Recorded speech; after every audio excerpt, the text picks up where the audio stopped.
In this episode of Locked On Capitals, we talk about why is John Gibson a great option for the Washington Capitals. We've talked about how the Capitals need to get their number one netminder.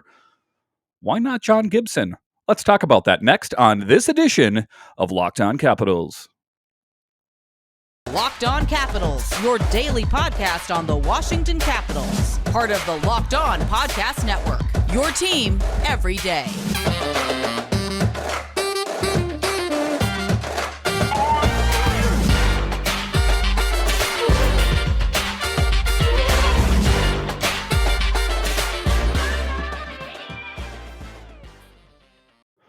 Well, hello and welcome into this edition of Locked On Capitals. I'm so glad you decided to join me today. As always, this podcast is free and available on all the major platforms, and I want to thank you for making this your first listen or view of the day. Yes, this podcast is also available in video form, so head on over to YouTube and check that out. My name is Dan Holme. You can find me on Twitter. It's at DanCaps218. You can find the show on Twitter. It's at Locked On Caps. So in this edition of Locked On Capitals, we're going to talk about the number one netminding situation. Who should it be? And in this particular episode, we're going to talk about John Gibson. He is one of the big names that is out there. As we've talked about, the Washington Capitals really need to swing for the fences and go after that big name netminder. We know what we had in Vitek, Vanecek, and Ilya Samsonov, and what we had in them was inconsistency the entire season. So the Washington Capitals really need to address this situation before the start of the season coming ahead. So, you could take a look at Vanecek and Ilya Samsonov and say, Dan, they got 100 points between the both of them, which isn't too bad. And touche, you're right, it's not too bad. But ultimately, the Washington Capitals are looking for an upgrade. They need that consistency. They need a 2018 Braden Holtby in net, someone that is just a reliable netminder that no matter what, that he is going to be a good option when you need him. And between Ilya Samsonov and Vitek Vanecek, you never really had that, did we? If you take a look at them, both of them throughout this last season, inconsistency abounds. You take a look at Ilya Samsonov, and he would have a lights out game, and then the next game, he'd fall flat on his face. So I think that ultimately the Washington Capitals will, in fact, go with Ilya Samsonov as the number two netminder. But then they have to go out and get that number one netminder. And in this episode, I'm going to talk about why I think that John Gibson would be an excellent option for the Washington Capitals. If you take a look at his record and just kind of what he's done, he's been in the league for quite some time. The scouting report on him is he is the type of goalkeeper teammates believe in. He has good size by today's standards and is the type of goaltender who can carry a team by playing top-level hockey for 60-plus games every season, has helped himself by trimming down and improving his conditioning, can make a bad team competitive and a good one even better. And that is from the Sports Forecaster. That was his scouting report. That is the book on John Gibson. And if you take a look at him, I think that all in all, the stats on him look pretty good. But ultimately, that's what it's going to be up to. Are the Anaheim Ducks going to be willing to part with him? Is John Gibson, in fact, going to want to come to the team? That's what we're going to talk about in this episode tonight. But I think that, like I've said, I think the Capitals really need to go all in on him, because otherwise I think that ultimately another team is going to end up scooping him up. There is a lot of teams in the NHL right now that need help in net. The Washington Capitals, they're not in their own on that regard. There are a lot of teams around the league that do need that help. And, the Washington Capitals were lucky for so many years where they had, Braden Holtby and Varlamov and, Grubauer and et cetera. I mean, you can keep rolling back the clock, Neuwirth, and they've always had a really pretty much great netminding. I know you could say Neuwirth was a little bit shaky at times, but I think that is why the Washington Capitals need someone like a John Gibson on the team. And, the big question out there is, are they going to be able to, pay him what he is asked for? Because ultimately players like that don't come cheap. So you got to think that the asking price is going to be rather high. But I think that if you're going to make a big expenditure in one area, I think it would be in netminding. And I think that You should pay John Gibson what he wants and what he needs. And I know it kind of flies in the face a little bit of this team wanting to get younger and faster. I that's not necessarily true with a goaltender, but you want to get younger. And is that really the case with John Gibson? I know that he is that veteran hand. Listen, at the number 2 level, the backup goal, you have Samsonov or Vanecek. You got the youth there.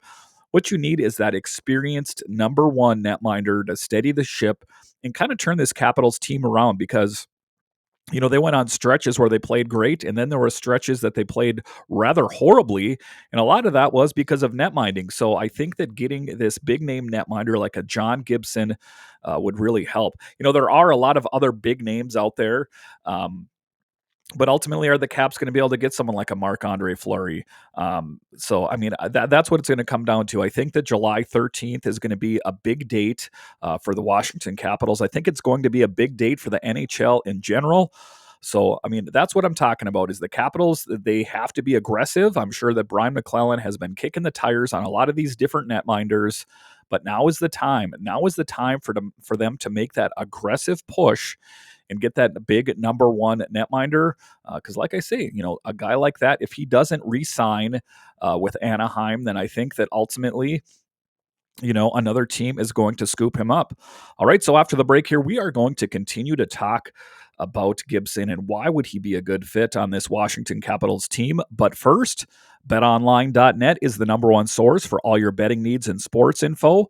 Find all of the latest sports developments, league reviews, and news, including this year's NHL playoffs and Major League Baseball.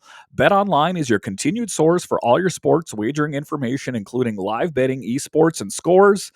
And BetOnline remains the best spot for all your sports scores, podcasts, and news this season. BetOnline.net is the fastest and easiest way to check in on all your favorite sports and events, including MMA, boxing, and golf. Head to the website today or use your mobile device to learn more about the trends in action. BetOnline, where the game starts. All right, so welcome back to this edition of Locked On Capitals. In this episode, we're talking about John Gibson and where does he fit in with this Washington Capitals team. He is one of the guys out there, one of the big names that's available. Are the Capitals going to be able to get someone like him? I guess that remains to be seen. Like we were talking about in the first segment there, the scouting report on him is that he's pretty rock solid. He can make an average team that much better. This was in Nova Caps. They talked about it. They said, according to the fourth period's David Pagnotta, the Washington Capitals and Toronto Maple Leafs are the suitors for Anaheim Ducks goaltender John Gibson, though Sportsnet's Elliotte Friedman said he does not believe that the Maple Leafs are interested in him. So, I mean, that is the question out there. Is that, could they get him? Is Anaheim going to try to retain his services, or, is he going to walk? And the biggest question then is John Gibson, is he going to want to come to the Washington Capitals? I mean, we can want stuff all the day long, but if he doesn't want to come here, it really doesn't matter.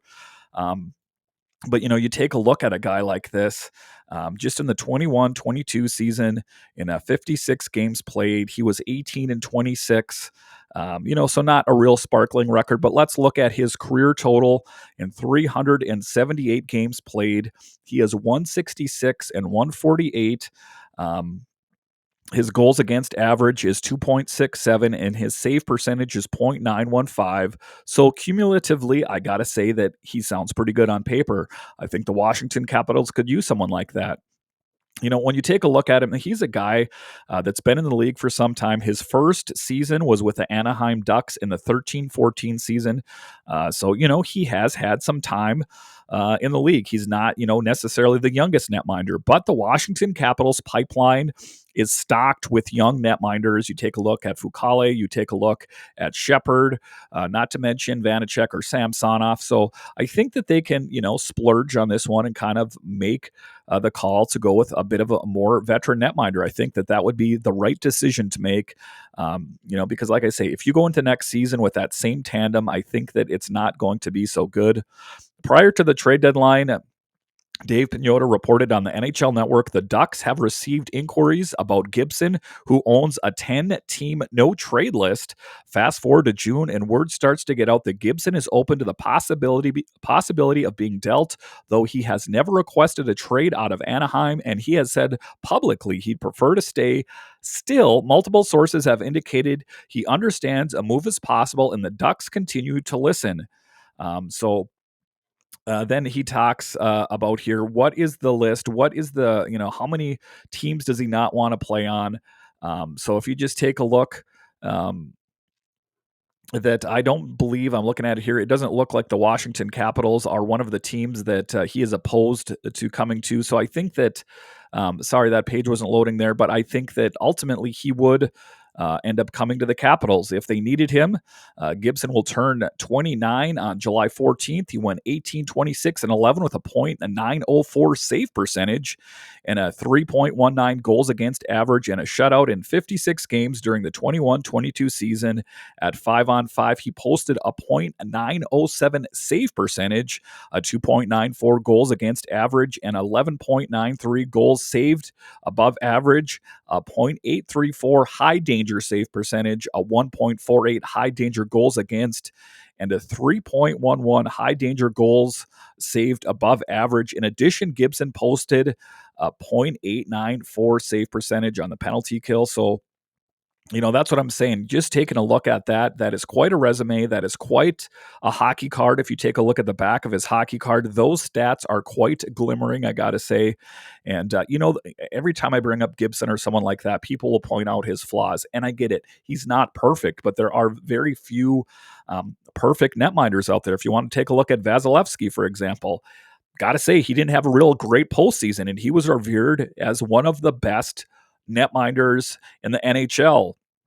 So then you take a look at Shesterkin, another one who was revered as one of the best in the NHL. So you see that all these netminders and players in general, they're not perfect all the time. So when you bring up a player like a John Gibson or a Campbell or just all the other big names that are out there that are available in net, Freddie Anderson, they all have their stretches of problems. But, you got to look cumulatively. Take a look at the back of Gibson's hockey card and add up the points, add up his percentage. Take a look at what the scouting report is on him. Take a look at how he's played for the Ducks. Why has he played on the Ducks for so long? You got to take a look at some of the things that aren't, a save percentage or wins and losses. You got to take a look at the Ducks. Why have they tried to retain his services for so long? If he was that bad of a netminder, you really got to think that the Ducks would have moved on from him. I would sure say that is the case. And, just taking a look cumulatively, like I say, his record is quite impressive.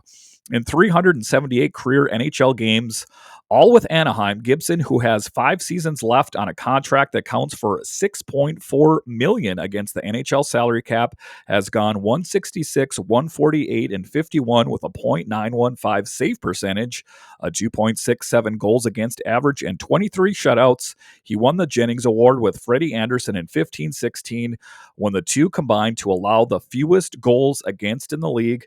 So again, just to keep kind of going on here, this is a great story that they covered in NovaCaps, and they talk about and they highlighted John Gibson. And, that's a name that's been floated out there for quite some time. And, I think that there is some kind of momentum building here. Ultimately, do I think that the Capitals will pick up someone like a John Gibson? I don't know. I really can't say that I think that is going to be a thing. I would like to think that they are pursuing someone of that caliber aggressively. Like I talked about, we saw what happened with Vanecek and Samsonov this past season. We do not want a repeat of that next year. So if you can get that big veteran netminder like a John Gibson, that is definitely in your best interest.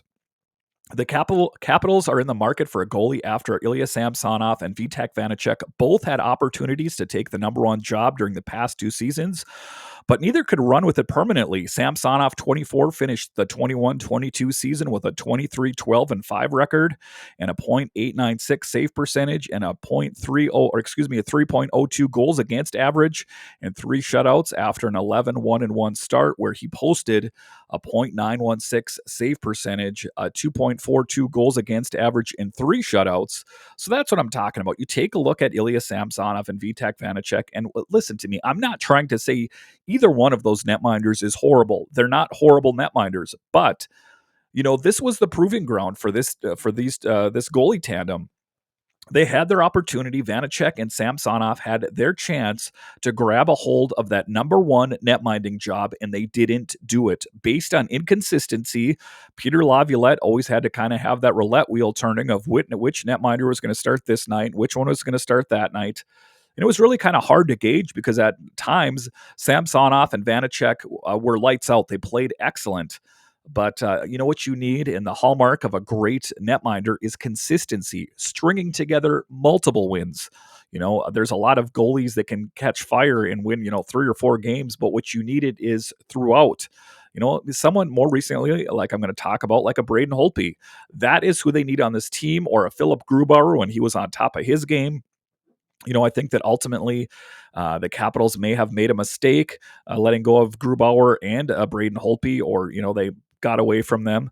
But ultimately, I think that, the Capitals should have either protected Grubauer, or they should have found a way to move something around where they could have kept one of them. The fact that they lost both of them was really unfortunate. I know there was the expansion draft and all that kind of stuff going on, but that ultimately didn't really factor in with the Capitals or those two players. Vanecek was the one that the Capitals lost.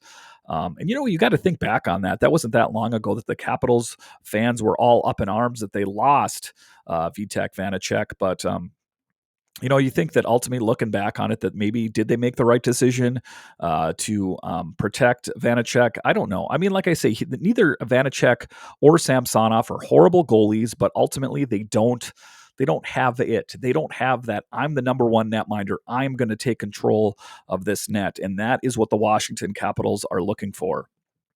All right, so after the break here, we are going to continue to talk about John Gibson, and is he a good fit on this Washington Capitals team? We'll talk about that next. All right, welcome back to this edition of Locked On Capitals. As we talk about, is John Gibson a good fit on this Washington Capitals team? Vanecek, 25, went 20, 12, and 6 with a .908 save percentage, a 2.67 goals against average, tied for 17th in the NHL in 4 shutouts, including a stretch where he went 11, 7, and 4 with a .935 save percentage, which was third, and a 1.96 goals against average, and 3 shutouts, tied for the league lead from December 16th to March 6th. And that's what I'm talking about. Is there was times that, Vanecek had the opportunity to take that number one job. And there was a lot of times that people thought he was the number one. But that's, again, why you need someone like Gibson, who has the pedigree and just the resume to prove that I have this. Vanecek entered the postseason as the Capitals' number one in net, but coughed it up after posting a .863 save percentage and a 4.21 goals against average in the first 5 periods of the team's first round against the Florida Panthers before Samsonov took the job again and never looked back. Samsonov posted a .912 save percentage and a 2.97 goals against. So, taking a look and giving credit where credit's due, Samsonov, in this example, in the postseason, he kept the Capitals in it. I don't think that, anyone really faults Samsonov for the Capitals making an early exit. I think that it was just a combination of failures that led to that. The Capitals have $23.345 million in salary cap space, with right wing Marcus Johansson, center Johan Larsson, and defenseman Justin Schultz, defenseman Michael Kempany, defenseman Michael Irwin, and Vanecek, in addition to Samsonov, both who are RFAs up for contract. One goalie is expected to be traded, while the other will likely be paired with the veteran to run as the team's tandem. And I do think that that is ultimately what's going to happen. And that was a great job covering that and just talking about Gibson and Nova Caps, that they talked about that. But that's what I'm talking about, is the Capitals need to go out, and I think that and get that big name netminder, and I think that it might be sooner than we think. I don't necessarily think, that this is going to drag on and this is going to take until the beginning of next season. I think that, certain things are going to happen on July 13th, and I think that the netminder will probably be one of them. But ultimately, I think that, just taking a look, like I said, at his total record, I do think that he would be a good fit on this Washington Capitals team. But that's what I'm saying. Are they going to pay him the money that he wants? That remains to be seen. I don't necessarily think that they have to spend and pinch pennies when it comes to someone like John Gibson. John Gibson, prior to the trade deadline, they were talking about how they have received multiple inquiries on John Gibson, and he's at age 28 and a cap hit of 6.4 million. I think that the Capitals have to find a way to fit him in. They have to find a way. They might have to give up a player. I mean, as I talked about there, they do have room under the cap. And if they use it wisely, they can go out and they can pick up that big name netminder out there. But there's other situations that need to be addressed. As we talked about, the left-hand side of the defense has been a little bit weak for the Washington Capitals. Plus, Alexiev was slated to be in there. Lucas Johansson was slated to be in there. But what do we know about Alexiev? Alexiev is going to be out 4 to 5 months. So there is a lot of moving parts on this Washington Capitals team. I think it's kind of an exciting time of year to see how everything shakes out. And I think there's going to be some surprises, and there's probably going to be some fans that are happy, some that are going to be sad. There's been some big names linked to this Washington Capitals team. Evgeny Malkin. I think that there is a little bit of traction out there, and people are starting to connect the dots. Ultimately, do I think it'll happen? I really don't know, but you could see, theoretically, where he could fit in on this team. You could see him playing in the spot of Nick Backstrom, in the center position. That's a position that needs to be addressed. I'm not so sure that the Washington Capitals are ready to go all in on having a Connor McMichael filling the role of a Nick Backstrom. Those are some big shoes to fill. And, Connor McMichael is on his way, but ultimately, I don't know if he's ready to take on that big of a responsibility. So those are some questions that need to be answered. If you also take into consideration Lars Eller, where does he fit? Does he come back to the Washington Capitals? Or do they decide to move on from Lars Eller?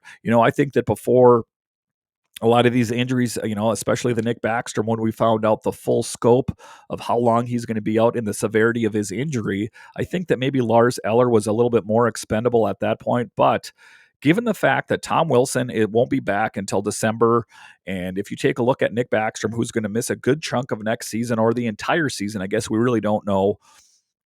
The Capitals really kind of have to weigh and see what players they want to keep. I think that some players that we thought were sure players to be, hitting the exit, maybe not. Maybe there is a spot for Lars Eller, at least until they figure out what's going on with Wilson, what's going on with Backstrom, because the last thing the Capitals need is chaos to start the next season. And it's kind of fixing to be a bit chaotic when you take a look at Tom Wilson, who brings so many big things to the game. Some are intangible, some are more easy and finite to define. He's a big physical player. He scores a lot of goals, but he's also finishing his checking and grinding it out in the corner. So he is not a player that you're just going to be able to plug and play. Is it a Beck Malenstein? Is it a Leeson that's going to fill in for Tom Wilson? It's not a real easy answer. These are AHL players, and they're not proven commodities. We ultimately don't know who's going to fill in for those spots. But the number one thing that the Capitals have to address before the start of next season, number one, is that number one netminder. I've talked about this all postseason, and I just hope that they get that big name netminder. I don't want it to be this lackluster, oh, you got this guy. Well, I guess that's better, because the last thing you want to do is make change for change's sake. What you want to do is you want an improvement. You don't want to go and like if you remember the trade deadline last year or last spring when they said, and we picked up Marcus Johansson and Johan Larsson, and you're like, yay, great. It wasn't a move that really kind of grabbed your attention and, evoked this confidence in this Washington Capitals team. So the last thing I want to have the Capitals do is to just pick up this, I guess he's an okay goalie, this lackluster move. I want them to swing for the fences and get that big name netminder, a John Gibson out there. I've heard Freddie Anderson, I've heard Campbell. There's so many big names out there. Husso, that's another big one that's out there. So in any case, Campbell's a little bit more of a wild card out there, but if the Capitals picked up someone like a Husso, or if they picked up someone like a John Gibson, A plus. I think those are both great upgrades in the net mining position. And then I think the Capitals are going to feel a lot more comfortable into going into next season because the goalie has a lot of confidence. He creates confidence in the team because if he's out there and he's on top of his game, that goes downhill. If you got a shaky netminder, you know, all of a sudden the defenseman in front of you, they don't feel so sure, and you can see that in hockey all the time where they make a goalie change and then all of a sudden it's the same other players on the ice, but all of a sudden they're playing better now because there's a different goalie on the ice. So a lot of it starts with a goalie and it trickles its way down. If you have consistency and you have a netminder that's on top of his game, I think that will translate into a more confident team on the ice, and that will translate into more wins, and that will translate into higher standings. And that's what the Washington Capitals want. They want to make the playoffs, and they want to make it past the first round. I'm sick of hearing the first round and an exit. They did it in 2018, but ultimately, I think that they will do the right thing, and they will pick up that big name netminder. Who it is really remains to be seen. All right. Once again, thank you for joining me on this edition of Locked On Capitals. This is the summer, and it's kind of fun, isn't it, to talk about what players could come to this team, especially netminding. I do think they'll make that big move, but as we've talked about this summer, there's a lot of players that could come here. You hear a Johnny Gaudreau, you hear a Nazem Kadri. None of those players are married to the team that they're on right now. They're open to the possibility of moving on. So I think that the Washington Capitals serve just as good a shot as any to land one of these big players. So once again, thank you for joining me on this edition of Locked On Capitals, and I'll talk to you again next time.